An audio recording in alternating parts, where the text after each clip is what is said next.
Kumusta kabayan? Namimiss mo na mga pagkain Pinoy? Kung ganon, tara na, sabay-sabay natin tikman ang mga authentic at masasarap na Filipino cuisine sa darating na August 26 at 27 this coming Saturday and Sunday sa Okasaki-shi, Aichi Prefecture. May mga kaibigan ka ba kakilala or ikaw mismo ay naghahanap ng trabaho? Tamang-tama dahil maaaring makatulong ito sa iyo dahil meron tayong job fair na naghihintay sa 2 araw na event sa Okasaki City. Kung mahilig ka rin kumanta, meron tayong mga karaoke contest. Masasaksihan nyo din ang mga cultural presentation and dances na hatid sa atin ng mga kaibigan natin mula sa iba't ibang Filipino community dito sa Aichi. Suportahan din natin at tunghayan kung sino ang tatanghaling Little Miss Philippines Tokay, Miss Teen Philippines Tokay at Miss Philippines Tokay.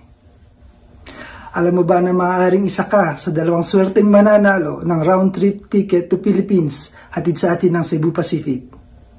So ano pang hinihintay nyo? Sama na ang kaibigan, kamag-anak, buong barkada, buong tropa at sabay-sabay tayong magsaya at mag-TikTok sa darating na Sabado at Linggo, August 26 at 27, Okasaki-shi, Aichi Prefecture. Balkabigaw po para sa Japino TV.